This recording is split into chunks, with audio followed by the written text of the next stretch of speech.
आइए दोस्तों, स्वागत है आप सभी का इस YouTube चैनल पे। 16 फरवरी को शामिल होने वाले सभी विद्यार्थियों के लिए खुशखबरी, क्योंकि यह आ गया वायरल पेपर। और वायरल पेपर का निचोड़ प्रश्न बिल्कुल इस वीडियो में देखेंगे, क्योंकि इस वीडियो में कंप्लीट 1 से 80 प्रश्न बताने वाले हैं जो मैट्रिक बोर्ड परीक्षा में पूछे जाएंगे। 100% नहीं, 110% गारंटी के साथ कह रहे हैं कि यह प्रश्न पूछे जाएंगे, क्योंकि बिल्कुल वायरल पेपर का निचोड़ प्रश्न है। तो चलिए वीडियो को शुरू से अंत तक जरूर देख लीजिएगा। यदि यूट्यूब चैनल पर नए हैं तो सब्सक्राइब करके बेल आइकन जरूर प्रेस कर लीजिएगा। मिलेंगे। चलिए, आज का वीडियो का पहला प्रश्न आप लोग देख पा रहे हैं, दिया हुआ है कि इटली एवं जर्मनी के एकीकरण के विरुद्ध कौन देश था।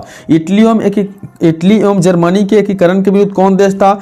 याद रखिए कि ऑस्ट्रिया इसका बिल्कुल सही उत्तर है। 1 से 80 निचोड़ प्रश्न, वायरल प्रश्न, बोर्ड में धमाका करने वाला प्रश्न लेकर आए हैं। बिल्कुल वीडियो को मिस नहीं करिएगा, नहीं तो आपका एग्जाम में प्रश्न छूट जाएगा और बाद में पछताना पड़ेगा। दिया हुआ है कि जालवेराइन एक संस्था थी। जालवेराइन किसकी संस्था थी? याद रखिए कि जालवेराइन व्यापारियों की संस्था थी। एक एक प्रश्न इंपोर्टेंट है, टॉप प्रश्न लेकर आए हैं। VVA प्रश्न, चुनिंदा प्रश्न। दिया हुआ है तीसरा प्रश्न कि साम्यवादी शासन का पहला प्रयोग कहां हुआ था। साम्यवादी शासन का पहला प्रयोग कहां हुआ था? तो रूस में हुआ था। बिल्कुल आपका यह वीडियो 10 मिनट में कंप्लीट हो जाएगा और 10 मिनट का वीडियो आपको 40 अंक दिलाने का गारंटी रखता है। तो वीडियो को अंत तक जरूर देखिए, क्योंकि अब यह समय बहुत इंपॉर्टेंट है आप लोगों के लिए, क्योंकि आप वही पढ़े जो बोर्ड परीक्षा में हूबहू पूछा जाए। 4 नंबर प्रश्न देखिए, दिया हुआ है कि हिंद चीनी क्षेत्र में अंतिम युद्ध समाप्ति के समय अमेरिकी राष्ट्रपति थे। हिंद चीनी क्षेत्र में अंतिम युद्ध समाप्ति के समय अमेरिकी राष्ट्रपति कौन थे? याद रखिए कि इसकी सही उत्तर है निक्सन। किसने था? निक्सन था। 5वां नंबर प्रश्न दिया हुआ है कि गद्दार पार्टी की स्थापना किसने की और कब की। गद्दार पार्टी की स्थापना किसने और कब की? याद रखिएगा इसका सही उत्तर लाला हरदयाल सिंह। कौन ने किया था? लाला हरदयाल। 1913 ईस्वी को याद रखना है। 6 नंबर प्रश्न, जालियांवाला बाग हत्याकांड किस तिथि को हुआ था? याद रखिए कि जालियांवाला बाग हत्याकांड किस तिथि को हुआ था? याद करके रखना है 13 अप्रैल 1919 ईस्वी को। कब हुआ था? 13 अप्रैल 1919 ईस्वी में। अगली प्रश्न की ओर बढ़ते हैं। दिया हुआ है कि एक प्रतियोगी एवं उद्यमी प्रवृत्ति से प्रेरित की अर्थव्यवस्था लागू की गई। यह अर्थव्यवस्था कहाँ लागू की गई? तो इसका सही उत्तर है मुद्रा प्रधान की अर्थव्यवस्था। कैसा व्यवस्था? मुद्रा प्रधान की अर्थव्यवस्था। अगले प्रश्न देखेंगे 8 नंबर प्रश्न, आधुनिक काल में औद्योगिक इकाई ने किसके स्वरूप को गंभीर रूप से प्रभावित किया?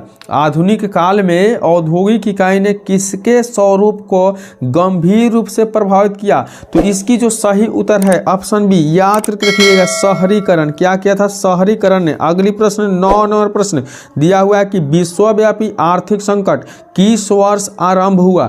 विश्वव्यापी आर्थिक संकट जो है किस वर्ष आरंभ हुआ? याद रखिएगा कि 1929 ईस्वी में आरंभ हुआ था। कब आरंभ हुआ था? 1929 ईस्वी में। अगली प्रश्न की ओर बढ़ते हैं। दिया हुआ है कि आजादी के बाद समाचार पत्र आपत्तिजनक विषय अधिनियम कब पारित किया गया था? कितना इंपोर्टेंट प्रश्न है। इसकी सही उत्तर 1951 ईस्वी में। बिल्कुल आप लोग 1 से 80 प्रश्न देख कर ही जाइएगा, नहीं तो पछताना पड़ जाएगा। वीडियो इसकी बिल्कुल नहीं करना है। 11 नंबर प्रश्न दिया हुआ है कि एल्युमिनियम बनाने में किस खनिज की आवश्यकता पड़ती है। एल्युमिनियम बनाने में किस खनिज की आवश्यकता पड़ती है? इसकी सही उत्तर जो है ऑप्शन डी, बॉक्साइट की आवश्यकता। किसकी आवश्यकता? बॉक्साइट की। अगली प्रश्न, देश में तांबे का कुल कितना भंडार है? देश में तांबे का कुल कितना भंडार है? याद रखिएगा कि इसकी जो सही उत्तर है 125 टन। कितने? 125 टन। अगली प्रश्न, निम्न प्राकृतिक संपदाओं में किसका भंडार सीमित है? निम्न प्राकृतिक संपदाओं में किसका भंडार सीमित है? याद रखिएगा इसकी सही उत्तर है कोयला। किसकी? कोयला का। अगली प्रश्न देखेंगे। दिया हुआ है कि यूरेनियम का प्रमुख उत्पादक स्थल है। दोस्तों, यूरेनियम का प्रमुख उत्पादक स्थल कहाँ है? इसकी सही उत्तर जो हो जाएगा जादूगोड़ा में। एक एक प्रश्न निचोड़ प्रश्न, सोशल साइंस, पूरे सामाजिक विज्ञान के निचोड़ प्रश्न है, तो बिल्कुल शुरू से अंत तक जरूर देख लीजिएगा। 15वां प्रश्न दिया हुआ है कि भारत के किस राज्य में सौर ऊर्जा के विकास की सर्वाधिक संभावनाएं हैं? भारत के किस राज्य में सौर ऊर्जा के विकास के सर्वाधिक संभावनाएं हैं? याद करके रख लीजिए। इसकी जो सही उत्तर है राजस्थान। चलिए अगली प्रश्न की ओर बढ़ते हैं। दिया हुआ है कि तारापुर परमाणु ऊर्जा केंद्र किस राज्य में स्थित है? तो तारापुर परमाणु ऊर्जा केंद्र जो है ना वह आपको महाराष्ट्र में स्थित है। कहाँ स्थित है? महाराष्ट्र में। अगली प्रश्न दिया हुआ है कि भारत में सर्वाधिक क्षेत्र पर किस मिट्टी का विस्तार है? भारत में सर्वाधिक क्षेत्र पर किस मिट्टी का विस्तार है? इसकी सही उत्तर है जलोढ़ मिट्टी का। किस मिट्टी का? जलोढ़ मिट्टी का। अगली प्रश्न किसका कथन है संसाधन होते नहीं बनते हैं? किसके द्वारा कहा गया है कि संसाधन होते नहीं बनते हैं? याद करके रखिए कि जीमरमैन के द्वारा कहा गया था। किनके द्वारा? जीमरमैन। अगली प्रश्न कोसी नदी घाटी परियोजना का प्रारंभ कब हुआ? कोसी नदी घाटी परियोजना का प्रारंभ कब हुआ? याद करके रखना है कि इसकी जो सही उत्तर है ना वह आपका हो जाएगा ऑप्शन डी 1955 ईस्वी में। अगली प्रश्न देखेंगे। दिया हुआ है कि कुशेश्वर स्थान किस जिला में अवस्थित है? कुशेश्वर स्थान जो है किस जिला में अवस्थित है? याद रखिए कि दरभंगा जिला में अवस्थित है। अगली प्रश्न दिया हुआ है कि दलित और महादलित की एक नई पहचान बना है। तो दलित और महादलित का एक नया पहचान क्या है? तो ऑप्शन सी बिहार बना हुआ है। अगली प्रश्न दिया गया है कि नस्ल का आधार है। नस्ल का आधार क्या है? तो इसकी सही उत्तर है जीव शास्त्र नस्ल का आधार है। अगली प्रश्न ग्राम पंचायत का सचिव कौन होता है? ग्राम पंचायत का सचिव कौन होता है? इसकी सही उत्तर उप मुखिया। कौन होता है? उप मुखिया होता है। अगली प्रश्न दिया हुआ है कि इंग्लैंड में महिलाओं को मताधिकार किस वर्ष प्राप्त हुआ? इंग्लैंड में महिलाओं को मताधिकार किस वर्ष प्राप्त हुआ? तो 24 का जो सही उत्तर है ना वह याद करके रखिएगा 1918 ईस्वी में। कब हुआ था? 1918 ईस्वी में। अगली प्रश्न वर्ष 1975 भारतीय राजनीतिक में किस लिए जाना जाता है? तो वर्ष 1975 जो है ना भारतीय राजनीतिक में याद करके रखिएगा कि देश के अंदर आपातकाल लागू हुआ था इसलिए जाना जाता है। बिल्कुल निचोड़ प्रश्न है, एक एक प्रश्न चुनिंदा प्रश्न है, बिल्कुल देख कर जाना है। बिहार में संपूर्ण क्रांति का नेतृत्व किसने किया था? इसकी जो सही उत्तर है ना याद करके रखिए कि जयप्रकाश नारायण जी के द्वारा किया गया था। किनके द्वारा? जयप्रकाश नारायण के द्वारा। अगला प्रश्न दिया हुआ है कि चिपको आंदोलन निम्नलिखित में से किससे संबंधित नहीं है? तो चिपको आंदोलन जो है ना यह आपको संबंधित नहीं है कांग्रेस पार्टी के विरोध से। किससे? कांग्रेस पार्टी के विरोध से। अगली प्रश्न देखेंगे। दिया हुआ है कि लोकतंत्र एक शासन है जिसमें लोकतंत्र एक शासन है जिसमें क्या होता है?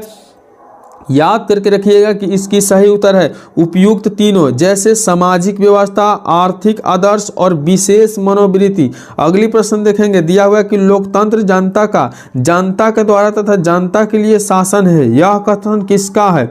तो यह कथन जो है ना याद करके रखना है कि 29 नंबर प्रश्न का उत्तर हो जाएगा ऑप्शन बी अब्राहम लिंकन का। किसका है? अब्राहम लिंकन का। अगली प्रश्न भारत में योजना आयोग का गठन कब किया गया था? भारत में योजना आयोग का गठन कब किया गया था? याद करके रखिए इसकी सही उत्तर है 15 मार्च 1950 ईस्वी में। कब हुआ था? 15 मार्च 1950 ईस्वी में। अगली प्रश्न सतत विकास का उद्देश्य है। सतत विकास का उद्देश्य क्या है? याद रखिएगा केवल अपने के लिए। किसके लिए? केवल अपने के लिए। अगली प्रश्न दिया हुआ है कि नरेगा एक कार्यक्रम है। नरेगा एक कैसा कार्यक्रम है? याद करके रखना है ऑप्शन ए अर्थात राष्ट्रीय स्तर का कार्य है। अगली प्रश्न दिया हुआ है कि राष्ट्रीय आय समतुल्य होता है। एक एक प्रश्न को देखते जाना है कि राष्ट्रीय आय जो है समतुल्य होता है। इसकी सही उत्तर हो जाएगा ऑप्शन ए अर्थात उपभोग व्यय और विनियोग के योग में। क्या है? उपभोग व्यय और विनियोग के योग में। अगली प्रश्न 34वां प्रश्न दिया हुआ है कि भारतीय रिजर्व बैंक की स्थापना कब हुई? भारतीय रिजर्व बैंक की स्थापना कब हुई? इसकी सही उत्तर क्या है? ऑप्शन बी अर्थात 1935 ईस्वी में। कब हुआ था? 1935 ईस्वी में। अगली प्रश्न कौन बीमारू राज्य नहीं है? कौन जो है बीमारू राज्य नहीं है? इसकी सही उत्तर याद करके रखिए कर्नाटक जो है बीमारू राज्य नहीं है। अगली प्रश्न इनमें से पिछड़ा राज्य किसे कहा जाता है? इनमें से पिछड़ा राज्य किसे कहा जाता है? याद करके रखना है कि बिहार को। किसे कहा जाता है? बिहार को। चलिए अगली प्रश्न की ओर बढ़ते हैं। दिया हुआ है कि अंतर्राष्ट्रीय व्यापार संबंधी नियमों का निर्धारित करने वाली संस्थान कौन है? अंतर्राष्ट्रीय व्यापार संबंधी नियमों को निर्धारित करने वाली संस्था कौन है? तो 37वां प्रश्न याद रखिएगा, विश्व बैंक है। कौन है? विश्व बैंक। अगली प्रश्न दिया हुआ है कि यदि किसी वस्तु या सेवा का मूल्य 20 लाख से अधिक है तो वह 1 करोड़ से कम उपभोक्ता वाला शिकायत कहाँ करेगा?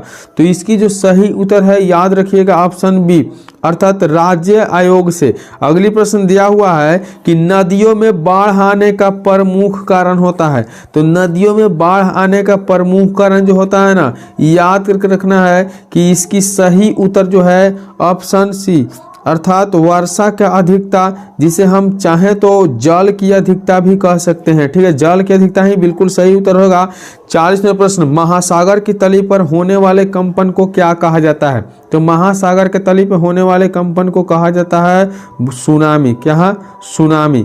चलिए इसी के साथ हम 1 से 40 प्रश्न को कंप्लीट कर दिए, जो हूबहू आपके बोर्ड पीछे पूछा जाएगा। इसका अगला पार्ट देखने के लिए चैनल को सब्सक्राइब करके बेल आइकन जरूर प्रेस कर लीजिएगा। मिलते हैं अगली वीडियो में, तब तक के लिए बाय।